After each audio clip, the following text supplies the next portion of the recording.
Chapter 13. The Last Stand. Only his faithful handcart kept him on his legs.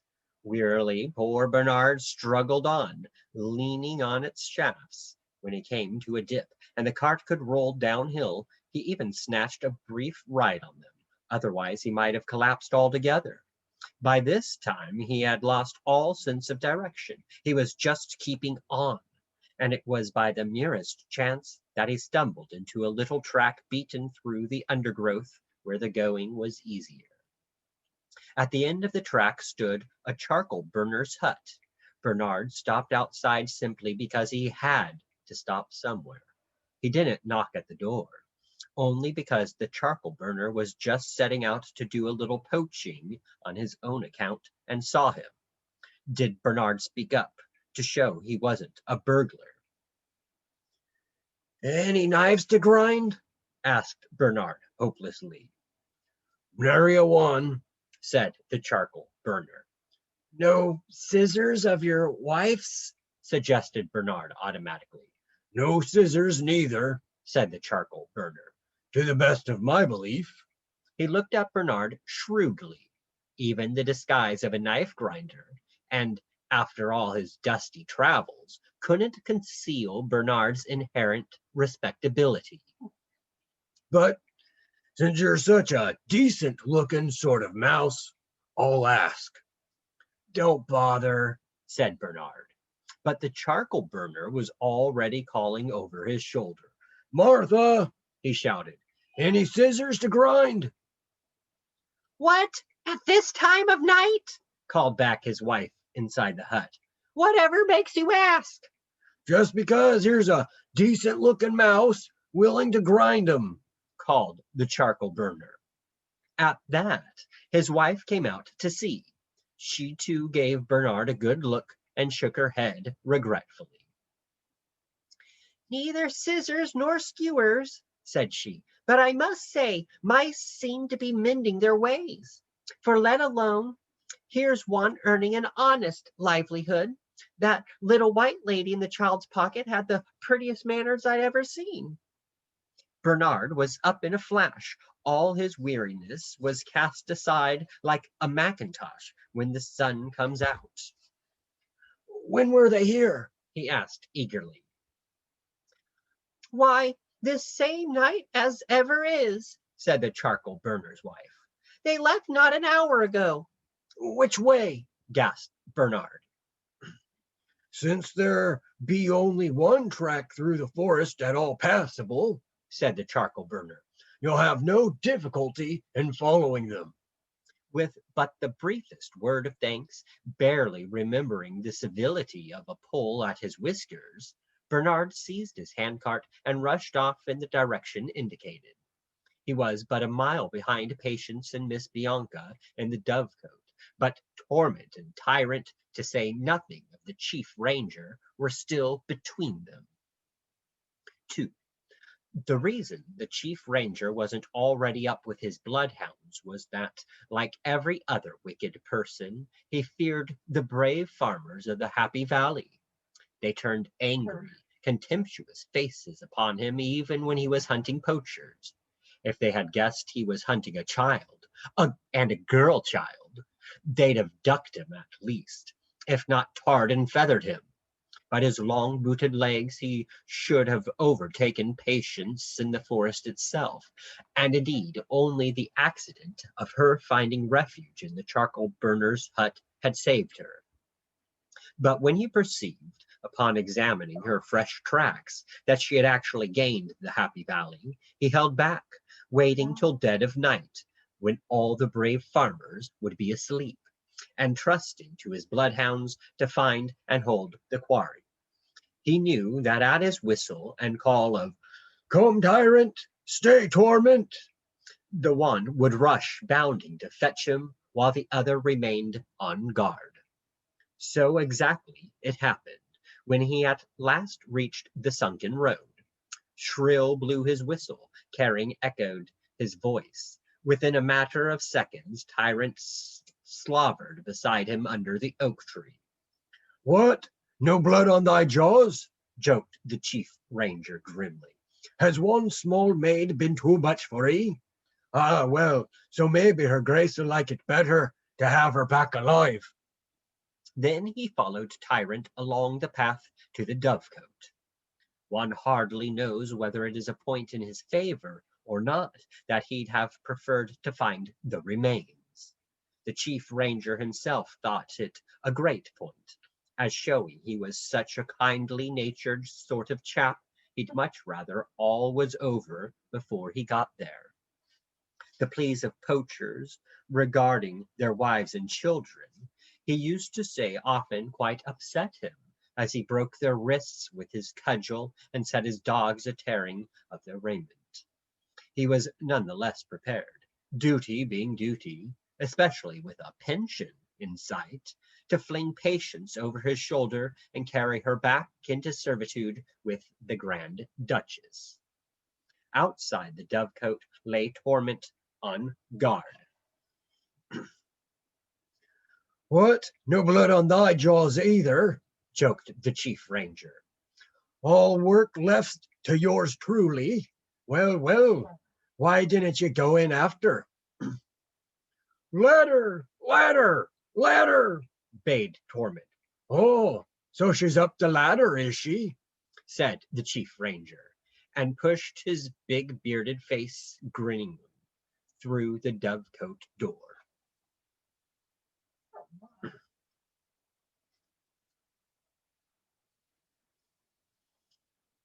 Miss Bianca and Patience were still not quite so defenseless as they seemed, or at least Miss Bianca wasn't.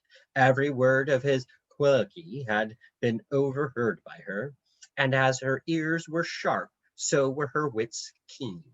However exhausted, first by natural fatigue, then by watching, fearful lest Patience, who was asleep, should fall off the ledge, Miss Bianca still kept her wits and perceived one last useful stratagem. "Wake the doves again," cried Miss Bianca. "Fire! Rats! Hawks!" she shrieked, conjuring up every peril most feared by their hosts. "Oh, wake the doves," cried Miss Bianca, "till they wake the house. Call and scream, child, as loud as you can," as the big bearded face pushed through the door. "Fire! Rats! Hawks!" cried Patience. "Hawks! Rats! Fire!" shrilled Miss Bianca. "Rats! Fire! Hawks!" cried both together. All the doves woke up at once, and without knowing precisely what was going on, took up the cry. 4. "Listen, husband.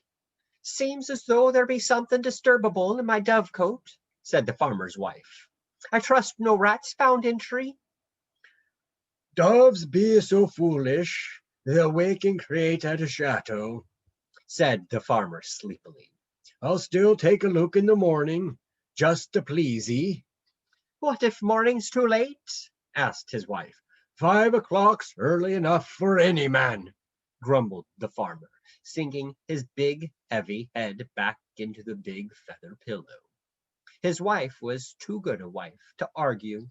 She just sat up a moment longer, hoping there was nothing really amiss in her dovecote, and then pulled her nightcap back over her ears and went to sleep too. 5. A flurry of blue-gray wings swirled down about the chief ranger's head. For a moment he was almost blinded by them, as the hubbub almost deafened him. The doves, at least 100 of them, could have pecked his eyes out, but unfortunately they had no imagination. The chief ranger didn't look like any large bird, such as Miss Bianca had told them of. No hawk was in sight, and the cry of rats or fire being a favorite practical joke with their own teenagers, within a matter of seconds each foolish dove had returned to its perch. Reassured by the sudden calm, the chief ranger set his foot upon the ladder. How easy now, before dawn broke, before the brave farmers of the Happy Valley were awake, to throw a child over his shoulder and carry her off. The ladder creaked beneath his weight as he began to climb. Oh, where, thought Miss Bianca again, desperately, it might be for the last time, is Bernard? 6. He was at the dovecote door, having followed the right direction at a speed perfectly incredible. The rumor of the frightened doves reached him just as he entered the farmyard. Leaning on the shafts of his handcart, he covered the intervening ground like a racing motorist. Crash went the handcart against the door sill. He dragged it across. Bernard, shrieked Miss Bianca. One upward glance, and he took in the whole appalling situation. Cut down the ladder, shrieked Miss Bianca. Bernard seized a hatchet off the handcart. How he wished he had 4 arms instead of 2, to hew with both his hatchets at once. Even that would have taken too long, for the wood was hickory, the hardest wood there is. Bernard snatched up a sword and put himself in a posture to attack.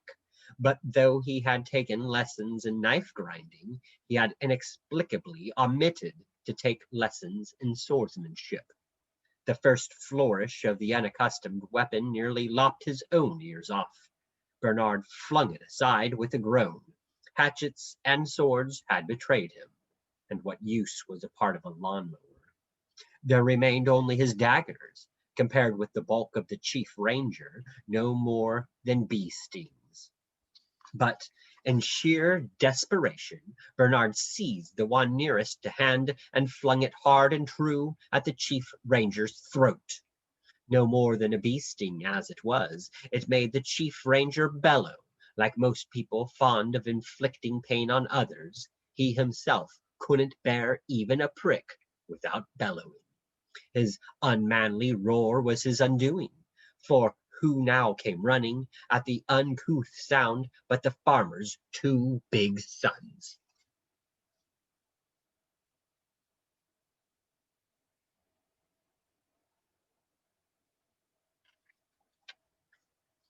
Seven.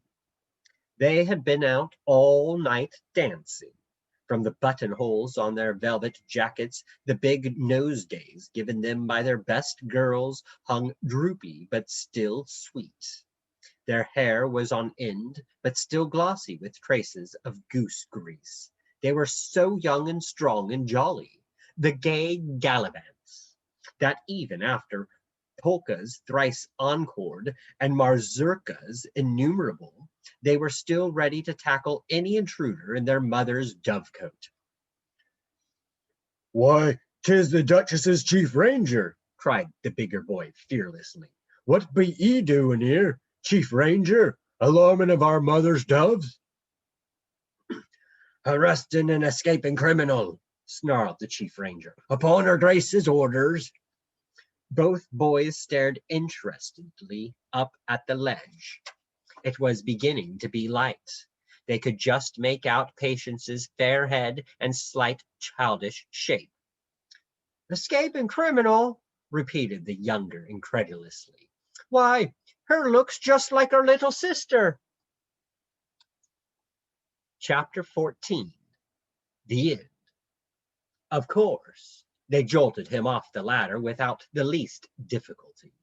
It was from sheer joie de vivre that they ducked him in the mill pond. Bernard added his might by hurling his last weapon, the part of a lawnmower, in after, and scored a hit on the chief ranger's left ear. As for tyrant and torment, the boys just dealt them a good wallop apiece and left their master to finish the beating when he managed to haul himself out. How lovely it was for Patience to be given breakfast sitting up in bed, 2 brown eggs and 4 thick slices of brown bread and butter, before she sank into sleep under a buttercup patterned quilt. And how lovelier still, just before she dozed off, to feel her thin little hand clasped in the farm wife's big warm one, and to hear a kindly voice promising she should never have to run anywhere again. Truly, murmured Patience, half asleep. Can I truly stay here? Always? For always and ever, promised the farm wife, seeing 'tis just such a little maid as ye us have lacked too long. Exhausted and sleepy as she was, Patience managed to keep awake a moment longer. And can Miss Bianca please stay too? If she's that pretty white mouse on your pillow, and if she's been a comfort to ye, certainly, my dear, said the farm wife. We'll fix her up with a nice shoe box and feed her bacon rinds every day. Miss Bianca felt it time to clarify the situation, but she was careful not to hurt the good woman's feelings. Personally, she said sweetly, the idea of a bungalow appeals to me quite enormously. Pray do not imagine me for a moment untouched by so generous and thoughtful an offer. It just so happens. Here she hesitated a moment and decided not to mention her porcelain pagoda, that I possess a little nook in town already, quite probably spring cleaned during my absence, under the escort of the secretary of the Prisoners' Aid Society, temporarily disguised as a knife grinder. I shall have no difficulty in regaining it, and you do know how one wants to see nothing's been broken. Indeed, I do, agreed the farm wife warmly. There's no trust in a servant wench with so much as a bran kettle. But what about the little maid here? She added. Will not she grieve for ye? Miss Bianca sighed. No, she said almost sadly. Not with two big brothers to play with. Not with such kind foster parents. She may remember me for a little, perhaps in her dreams, but only in dreams. I would not wish it otherwise, said Miss Bianca gravely, after all the perils she has undergone. So let me just sing her a last lullaby. Thus, while the farm wife wiped away a sympathetic tear, Miss Bianca, for the last time, sang Patience to sleep. She didn't sing the lullaby about the doves, but a variation composed on the spur of the moment. Two big brothers and cowslip poles and violets, sang Miss Bianca sweetly. Two big brothers and lambkins in the spring. One big apron to lay a weary head upon, a pair of big slippers for a little girl to bring. Oh, cowslip balls and lullaby, oh, lullaby and violets, oh, lullaby and violets, and lambkins in the spring.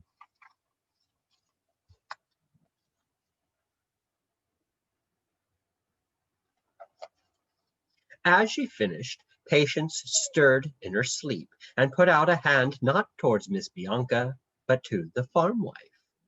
You see, said Miss Bianca, stepping lightly from the pillow. I see you're the cleverest little lady, and the best-hearted 'twas ever my lot to meet, said the farm wife. And that lullaby shall ever remain in our family, to be sung, God willing, to our grandchildren as a most precious heritage. 2. Bernard and Miss Bianca actually traveled back to the city in the farm gig. It is pleasant to relate that this was chiefly in tribute to Bernard, generally so overlooked. The farmers' sons were so struck by the way he hurled the part of a lawnmower at the chief ranger's ear, they insisted on loading his knife grinder's cart in behind when they drove to market.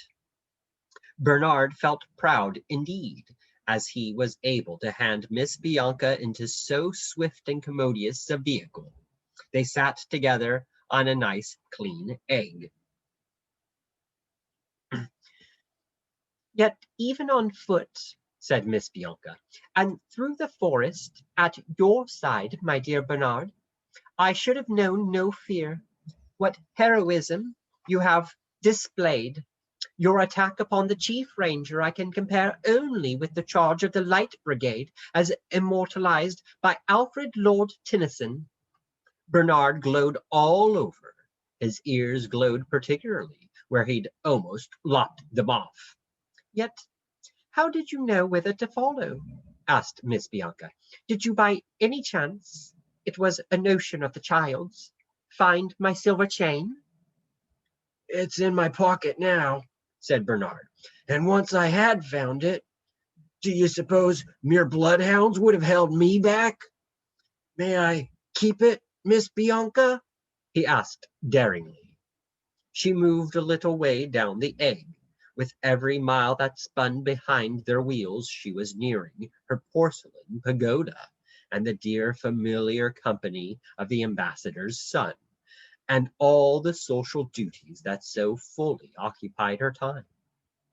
Fond as she was of Bernard, and much as she admired him, their backgrounds were too different for them ever to be more to each other than they were now.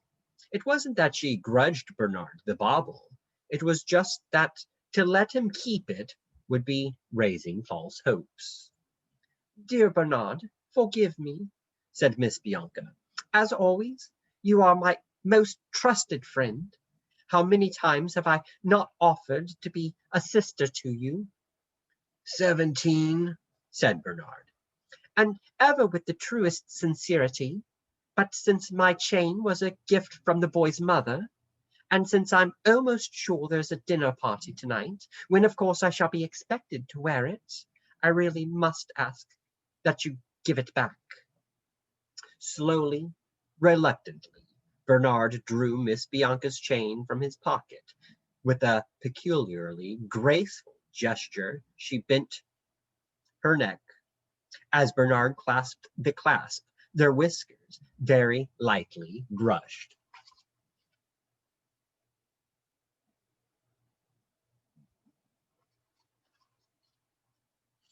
Then the gig stopped with a jerk. Rough but kindly fingers set down Bernard's cart, scooped up Bernard and Miss Bianca, and set them down too. Farewell, Farewell, called the farmer's sons. and never fear for our new little sister, for her'll be the happiest little maid alive. 3. The medal struck to commemorate this wonderful adventure caused a good deal of argument. The mice wanted to get the Grand Duchess onto it, and the 2 bloodhounds besides the chief ranger. This was manifestly impossible, however, and in the end they compromised with the neater, if less exciting design of a ducal coronet shattered, surrounded by mouse tails intertwining. Miss Bianca was of course awarded the first, and Bernard the second, and these were in silver. The game's mistress, representing the Ladies' Guild, got one in bronze.